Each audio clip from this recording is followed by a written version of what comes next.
इम्तियाज जलील साहब, आप तमाम हजरात के रूबरू पुरजोर तालियों का इस्तेमाल करें।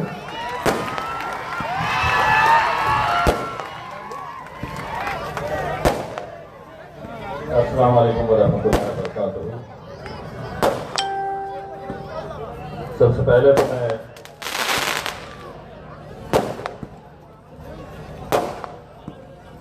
मैं यहाँ पर हैदराबाद से आए हुए हमारे एमएलए जनाब माजिद हुसैन साहब, हैदराबाद के हमारे सीनियर कॉरपोरेटर्स सैयद सोहेल कादरी साहब, मोहम्मद नसीर भाई, हुसैनी पाशा साहब, थोड़ा पीछे से लो, पीछे दुनिया में हमारे नौजवान साथी इरशाद जागीरदार साहब, तमाम कॉरपोरेटर्स, मजलिस इत्तेहादुल मुस्लिमीन के जिम्मेदारान, मैं सबसे पहले तो धुलिया की पुलिस का तहे दिल से शुक्रिया अदा करता हूँ कि आप लोगों ने हमारे इस जो रैली निकली थी उसमें जो आप लोगों ने इंतज़ाम किए थे, मैं धुलिया के आवाम के ज़रिए आपका शुक्रिया अदा करता हूं और आप लोगों से अदबन गुजारिश करता हूं कि ज़ोरदार तालियों से धुलिया की पुलिस के लिए आप लोग देखिए, हम आएंगे, हम तकरीर करके चले जाएंगे, लेकिन पुलिस डिपार्टमेंट की अपनी जिम्मेदारी होती है कि शहर में अमन बरकरार रहे, जो प्रोग्राम हम कर रहे हैं वो अच्छी तरीके से हो जाए। मैं आप लोगों से भी और ख़ास तौर से नौजवानों से भी ये अपील करना चाहूँगा, ये इलेक्शन में बड़ी अलग अलग सियासी पार्टियां आएगी, आप लोगों का कभी उनके साथ आमना सामना होगा, लेकिन मैं आप लोगों से ये गुजारिश करूँगा कि हम इलेक्शन को इलेक्शन की तरह लड़ें, किसी से उलझने की ज़रूरत नहीं है। यकीनन वो लोग जब बौखला जाते हैं सामने वाले की ताकत देखकर, तो यकीनन वो कुछ ऐसी हरकतें करने लग जाते हैं जिसकी वजह से वो कुछ चाहते हैं कि हमसे उलझे।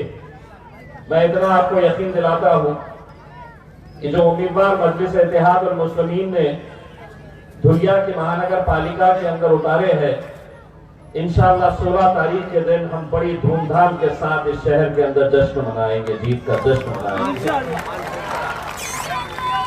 यहाँ पर जिस इलाके के अंदर ये जलसा हो रहा है, वहां पर हमारे सीनियर कायद जनाब हाजी इस्माइल लोकमान पठान साहब, हमारे दो उम्मीदवार हैं, दोनों के दोनों पहलवान हैं, अंसारी फैसल पहलवान और यूनुस शेख पहलवान। अगर आप दोनों इलेक्शन नहीं लड़ रहे होते तो मैं आप लोगों को औरंगाबाद लेकर गया होता मेरे साथ में। मुझे अभी पहलवानों की बहुत सख्त जरूरत है। हाजी साहब से मैं एक मंत्र सीखना चाह रहा हूं, 4 बार जीत चुके हैं, कुछ हमें भी बताइए कैसा जीता जाता है। यकीनन यहाँ की आवाम आपसे मोहब्बत करती है और आपने जो काम किए हैं, हमने भी ऐसा नहीं है कि चेहरे देखकर हमने टिकटें दिए हैं। जो लोग मजलिस का टिकट मांग रहे थे, हमने पूरी तरीके से उनका सर्वे करवाया, हमने उनके बारे में जाना कि उनके अंदर कितना जज्बा है खिदमत करने का, कौम के लिए उनको कितनी तड़प है। ये सब देखकर ही हमने अल्हम्दुलिल्लाह 21 उम्मीदवार मैदान के अंदर उतारे हैं और यकीनन इसमें बहुत बड़ा किरदार हमारे इरशाद जागीरदार साहब का है, जिन्होंने मुझे वादा किया है और मैंने इनके जरिए असद साहब को वादा किया हूं कि असद भाई 16 तारीख के दिन धुलिया आपको एक अच्छा तोहफा देने वाला है। मैं जब धुलिया आता हूं तो यकीनन मुझे इस बात की तकलीफ होती है, इस शहर में हमें बहुत मोहब्बतों से नवाजा, आप लोगों की दीवानगी हमने पहले भी देखे, और आज जब मैं इस शहर के अंदर आता हूं तो एक बात कहना चाहता हूं कि लोग कांटों से बचकर चलते हैं, हमने यहां फूलों से जख्म खाए हैं।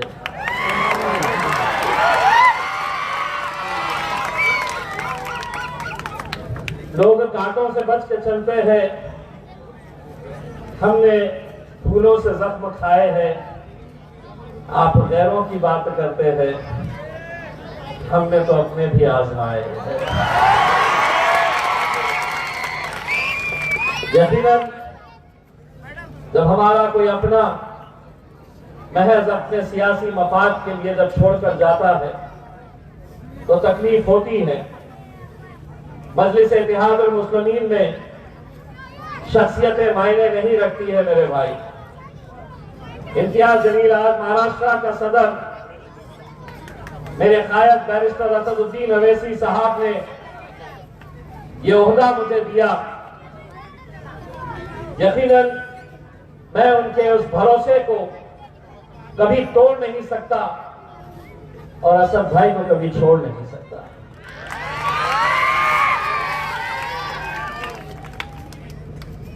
यकीनन जब इलेक्शन आता है तो फैसले करना इस वजह से भी मुश्किल हो जाता है। आप तसव्वुर करिए, मेरे अपने शहर औरंगाबाद में जहां एक पैनल के लिए 4 उम्मीदवार हमें चुनना है और मानने वाले कितने हैं तो 52 लोग हैं। 52 लोगों में से 4 लोगों को चुनना कितना मुश्किल काम है, ये आप इसका अंदाजा भी नहीं लगा सकते हैं। वो 52 में से अगर हम पूरी तरीके से अच्छे से छांट लें कि इसमें मजलिस से मोहब्बत करने वाला कौन है, किसके अंदर जज्बा है काम करने का, तो ऐसे कम से कम 30-35 लोग निकल जाएंगे। और उन 30-35 में से 4 को चुनना कितना मुश्किल का काम था, ये मैं और मेरे कायद बैरिस्टर असदुद्दीन अवैसी साहब ही जानते हैं। लेकिन कोई भी सियासी जमात, कोई भी पार्टी उस वक्त तक आगे नहीं बढ़ेगी जब अपने कायद के फैसलों के ऊपर मजलिस को चाहने वाले लोगों ने उसके ऊपर लब्बैक नहीं कहा। तो कुछ लोग उसका फैसला मान लेते हैं और कुछ बगावत के ऊपर उतर आते हैं, कुछ विरोध करते हैं। मुझे एक धुलिया का भी वीडियो आया था जिसमें बताया गया था इम्तियाज जलील धुलिया कैसा आता है, हम देखते आ गया।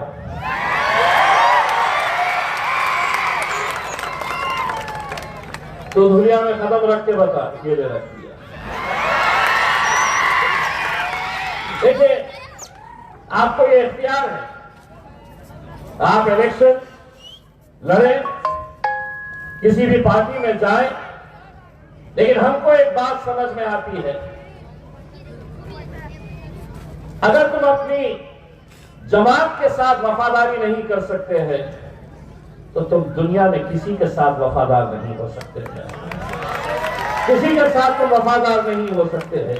तुम्हें मोहब्बत है तो सिर्फ अपनी कुर्सी की, तुम सिर्फ हमारे साथ इसलिए जुड़े हुए हैं कि तुम्हें एक टिकट चाहिए। आज मैं हैदराबाद के जब हमारे बहुत सारे सीनियर कॉर्पोरेटर्स को, मजलिस के चाहने वाले लोगों को देखता हूं तो मैं भी उनसे सीखता हूं। आप लोग भी सीखिए।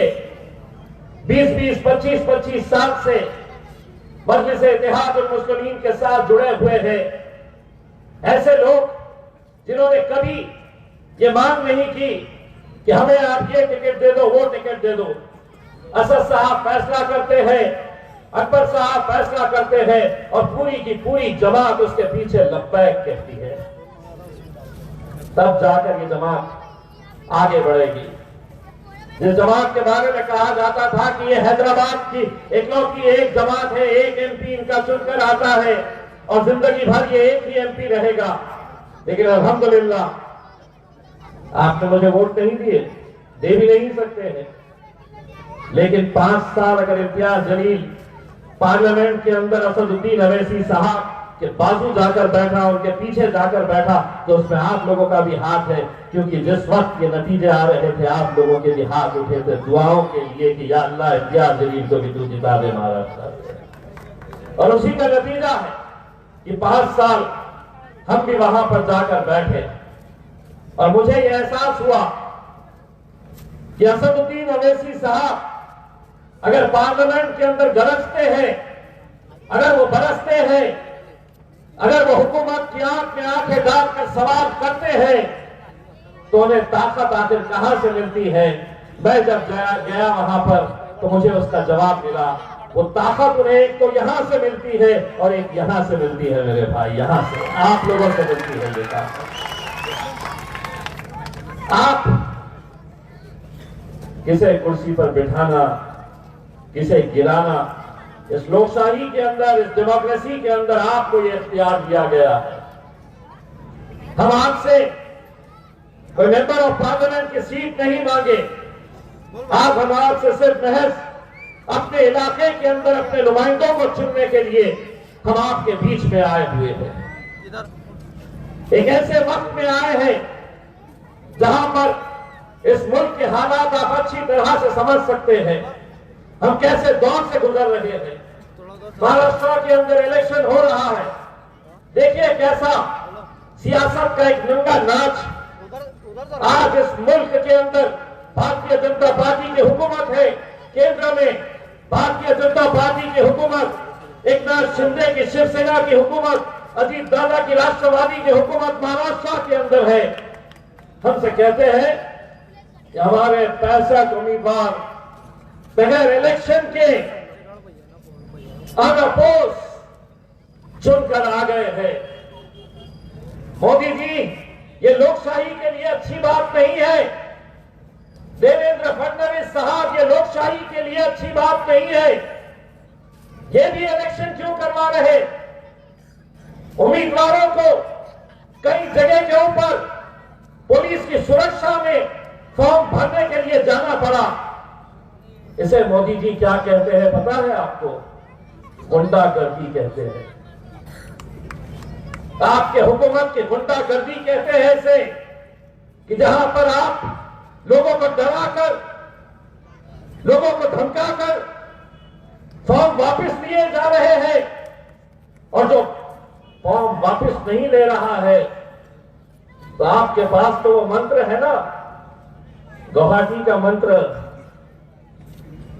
गुवाहाटी आप ही लेके गए थे, हेलीकॉप्टर्स आपने ही सजाए थे, और आमदारों को कैसा खरीदा जा सकता है, कैसे खोखे फेंककर, कैसे खोखों में करोड़ों रुपया देकर इंसानों को कैसा खरीदा जा सकता है, ये इस मुल्क के नरेंद्र मोदी साहब, देवेंद्र फडणवीस साहब और एकनाथ शिंदे साहब ने बताया। मेरे शहर के अंदर एक एकनाथ शिंदे साहब का एक मंत्री है, संजय सिरसाट, कहा कि एमआईएम ये जो इलेक्शन लड़ रही है ये सिर्फ वोट काटने का काम करती है। अरे हमने किसके खिलाफ इलेक्शन लड़ा?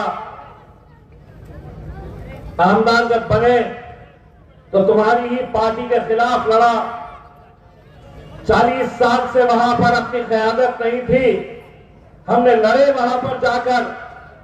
40 साल के तुम्हारे उस राज को हमने खत्म किया और वहां पर हमने हमारे झंडे को लहराया। लोकसभा के अंदर एकनाथ शिंदे साहब, मैं पुलिस की मौजूदगी में ये बात कहता हूं, अगर है हिम्मत एकनाथ शिंदे साहब के अंदर तो मुझे भेजे नोटिस। हेलीकॉप्टर के अंदर पैसों के बैग लाए गए थे, जिस हेलीकॉप्टर के अंदर खुद एकनाथ शिंदे साहब आए थे, और पैसा किसके घर, किसके जरिए गांव-गांव में पहुंचाया गया था? पुलिस की गाड़ियों के अंदर बेईमानी का पैसा एक नाथ शिंदे साहब लेकर आते हैं हेलीकॉप्टर में, और वो हेलीकॉप्टर में जो बैग्स लाए गए वो पुलिस की गाड़ियों के अंदर। मामूली बात नहीं है आजी साहब, ये आज इम्तियाज जलील कुछ नहीं है, इतनी बड़ी हुकूमत इनकी है, लेकिन जब मैं खुलेआम अगर ये कह रहा हूं तो निकालो उस दिन का सीसीटीवी उस एयरपोर्ट का, तुम्हें पता चलेगा। पूरे के पूरे सियासी पार्टियां एक साथ मिलकर आ गई लोकसभा के अंदर।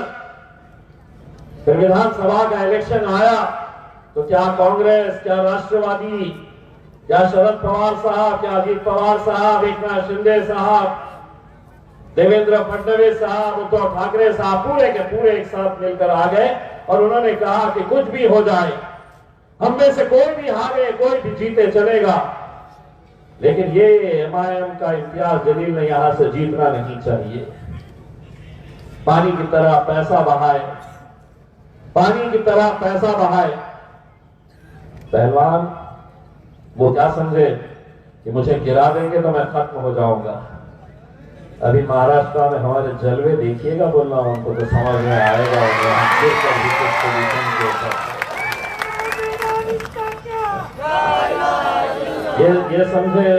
ये समझे गिरा देंगे, मजलिस कमजोर हो जाएगी, मजलिस खत्म हो जाएगी, इम्तियाज जलील खत्म हो जाएगा। मैं कल मुंब्रा गया था और वहां पे सीधा सीधा छोटे मोटे बोले, मैंने कहा मोदी जी, भाई और बहनों, बगैर गाड़ियां का इंतजाम करे हुए, बगैर 500-500 रुपये देकर जितनी पब्लिक हमको सुनने आई है, मोदी जी उतनी जमा करके दिखाओ तो समझ में आएगा।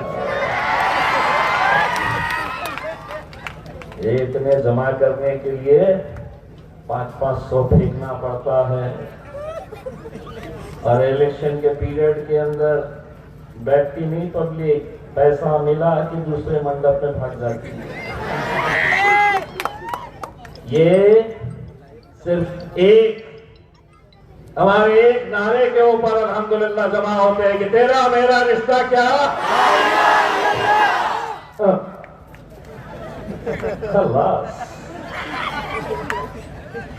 मेरे भाई। यकीनन जब हमारे अपने काउंसिलर्स, हमारे अपने कॉर्पोरेटर्स चुन के आते हैं तो आपकी बस्ती, आपके इलाकों के अंदर यकीनन आपके अच्छे काम आप करवा सकते हैं। आज इस मुल्क में जितने भी मुसलमानों के बस्तियां हैं, मुसलमानों के इलाके हैं, वहां पर एक धंधा बड़े जोरों से चलाया जा रहा है, हुकूमत की जेर निगरानी चलाया जा रहा है।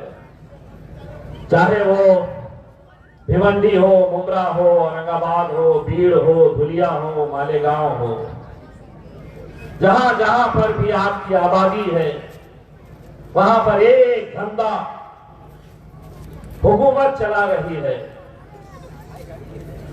धंधा क्या है? तो नशे का कारोबार। जिस धड़ल्ले से ये कारोबार चलाया जा रहा है पुलिस सब जानती है, लेकिन इस नस्ल को कमजोर करना चाहती है। वरना अगर हम बैठे बैठे अगर ये जान सकते हैं कि इस इलाके के अंदर यहां से ये नशे का कारोबार चल रहा है, पुलिस क्यों कार्रवाई नहीं करती है? क्या वजह है? आज ये धंधा पूरे महाराष्ट्र के अंदर इतने जोर से चलाया जा रहा है आपको कमजोर करने के लिए। एक ऐसे दौर में हम गुजर रहे हैं जहां पर हमारी एक बच्ची हिजाब में बुर्का पहनी हुई बिहार के मुख्यमंत्री के पास सर्टिफिकेट लेने के लिए खड़े रहती है, और वो मुख्यमंत्री उस बच्ची का हिजाब, उसका नकाब अपने हाथ से खींचता है ये मुख्यमंत्री किसके साथ जुड़ा है? वही भारतीय जनता पार्टी के साथ, वही वजीर आजम नरेंद्र मोदी, जो बार बार कहते हैं कि महिलाओं का सम्मान, महिलाओं की सुरक्षा, बड़े बड़े बातें करने वाले, और यहां पर तो लाडली बहन के नाम के ऊपर अपने राजनीतिक रोटियां सेकने वाले, वो बच्ची का हिजाब खींचते हैं। तसव्वुर करो, तुम्हारी अपनी बेटी, तुम्हारी बहन, उस पर क्या गुजरी होगी। और अगर से बात यहीं पर नहीं थमती है, उत्तर प्रदेश का एक मंत्री इस घटना के बारे में जब मीडिया उनसे कहते हैं, तो जवाब क्या मिलता है उस मंत्री का, भारतीय जनता पार्टी के उत्तर प्रदेश के मंत्री का? इतना बवाल क्यों? नकाब तो खींचा है, अगर हाथ इधर उधर चले जाता तो क्या करते? तसव्वुर करो, उसके पोती की उम्र की बच्ची, एक छोटी बच्ची के बारे में वो मंत्री ये जवाब दे रहा है कि सिर्फ हिजाब तो खींचा है, अगर हाथ इधर उधर हो जाता तो क्या करते? दूसरे लोग क्या जवाब देते नहीं मालूम, लेकिन अगर वो बच्ची मुसलमान की ना होकर अगर हमारे हिंदू भाई की होती, अगर वो बच्ची दलित समाज की होती, अगर ओबीसी समाज की होती और उसने इस तरह का बयान दिया होता, तो हमारा जवाब यही होता कि तू कहता है कि अगर हाथ इधर उधर चले जाता तो क्या करते? अगर हमारे सामने होता तो तेरा हाथ तोड़कर दूसरे हाथ में थमा देते। अगर मंत्री अगर इस तरह के लहजे का इस्तेमाल करे और वो समझे कि हम भी कांग्रेस के मुसलमान लीडर हैं, राष्ट्रवादी के हम मुसलमान लीडर हैं, हमें अपनी कुर्सी प्यारी है, कौन से कोई लेना देना नहीं है, तुम्हें तुम्हारी कुर्सी मुबारक। लेकिन उसको जो भाषा समझ में आती है, हम उसी भाषा के अंदर उसको जवाब दिए हैं। तो फौरन दूसरे दिन मीडिया वाले आ गए, ये डंडा लेके बोले आपने उनको ऐसा बोले। मैंने बोला बोले। अब मैं बोला आपने नहीं सुने तो फिर से सुन लो। तुम जिस लहजे में बात करेंगे, आप तसव्वुर करिए कि अगर एक मुख्यमंत्री ऐसी हरकत कर सकता है तो बिहार और उत्तर प्रदेश के गुंडे और मवालियों को क्या मैसेज गया होगा। जिस पार्लियामेंट के अंदर इम्तियाज जलील जाकर बैठता था मेरे भाई, हमारी भारतीय जनता पार्टी की राजस्थान की जितनी भी मेंबर्स ऑफ पार्लियामेंट है, वो सब लोग, वो सब महिलाएं जो है, वो घूंघट डाल के बैठती थी। वो घूंघट के अंदर बैठती थी क्योंकि उनकी संस्कृति, उनकी तहजीब इसकी इजाजत देती है। किसी ने भी उसका विरोध नहीं किया। हम सम्मान करते हैं कि अगर उनकी तहजीब पार्लियामेंट के अंदर बैठी हुई है, मेंबर्स ऑफ पार्लियामेंट, लेकिन सर के ऊपर से हमने आज तक कभी उनका घूंघट नीचे होते हुए नहीं देखा। और तुम महज अपनी सत्ता है, अपनी हुकूमत है, तो हम कुछ भी करेंगे। तो तुम एक बात अच्छी तरह से समझ लो, इतने सालों तक तुम जो करते थे, मजलिस नहीं थी। और अब अगर तुम ये सोच रहे हैं कि हम खामोश बैठेंगे, तो हम खामोश नहीं बैठेंगे। हमारी फितरत ऐसी हो गई है, कुछ आता है ना सामने से तो हम सूद के साथ दे देते हैं। और इनको क्या है, अब इनकी आदत हो गई है कि लातों के भूत, क्या लातों के भूत। तो जिसको जो बात समझ में आ रही है, आपको हम सिर्फ एक बात समझाने के लिए आए हैं मेरे भाई। 15 तारीख के दिन इलेक्शन है। आप लोगों को 21 उम्मीदवार हमने, इरशाद भाई 21 उम्मीदवार हमने उतारे हैं। तैयार है पतंग उड़ाने के लिए? देखिए 14 तारीख के दिन हमारे हिंदू भाइयों का एक बहुत बड़ा त्योहार है, मकर संक्रांति का त्योहार। 14 तारीख के दिन माझ्या सर्व हिंदू बांधवांना मकर संक्रांतीच्या हार्दिक हार्दिक शुभेच्छा।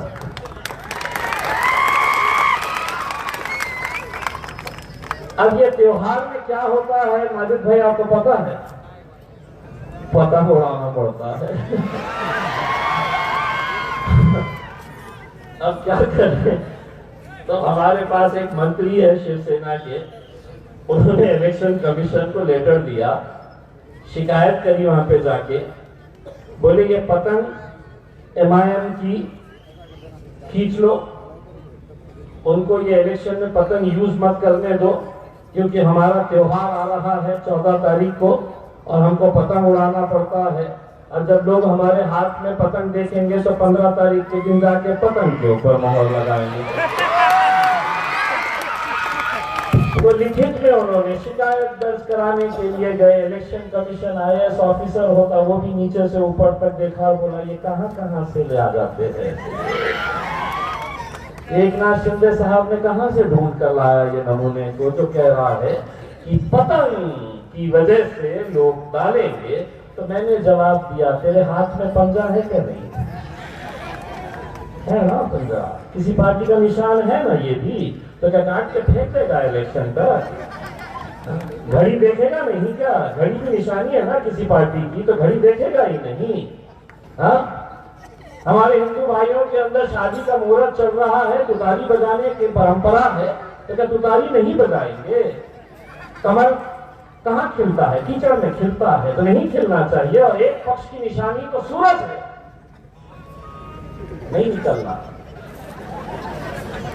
ही नहीं, क्योंकि मंत्री जी ने बोले कि नहीं, सूरज को देख के लोग वोट कर डालेंगे। जोरदार तालियां बजाओ मंत्री के लिए। ये हमारी बदनसीबी है, ये हमारे नेता ऐसे हैं।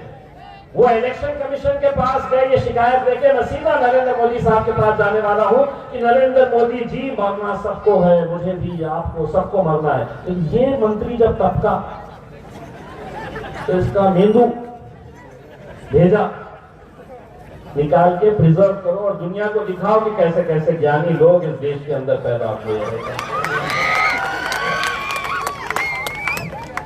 बस मेरे भाई, राह मुश्किल है मगर हमने तय कर लिया है। राह मुश्किल है मगर हमने ये तय कर लिया है, न झुकेंगे न डरेंगे। जब जुड़ेंगे तब उड़ेंगे। है जोड़ने के लिए तैयार? और 14 तारीख के दिन वो मंत्री उड़ाए ना उड़ाए, आपल्याला मकर संक्रांती या वर्षी खूप जोराने साजरी करायची आहे आणि आपल्याला हे बघायचं आहे की त्यांना राजनीती महत्वाची आहे की आपला सण महत्वाचा आहे। उड़ाना तो तुझे भी पड़ेगा मेरे लाल। 14 को तुम उड़ाओ, 14 को तुम उड़ाओ, 15 को हम उड़ाएंगे और 16 को पूरा महाराष्ट्र जश्न मनाएगा। है तैयार? बताओ हाथ से कैसा उड़ाया जाता है पतंग? जरा रुको। ए भैया, अब हमारे पास से हटा ही दो, उधर दिखाई दो, उधर दिखाओ। बताओ पतंग कैसे होती है? और पीछे वाले पूरे किराए के आए हुए हैं, कोई भी नहीं उड़ा रहा है। बताओ पतंग कैसे होती है? चलिए बताओ कैसे होती है पतंग? बस जाना है जहां पर भी पतंग की निशानी नजर आए, बस वहां पर धमाधम धमाधम धमाधम पतंग उड़ाना है। बहुत बहुत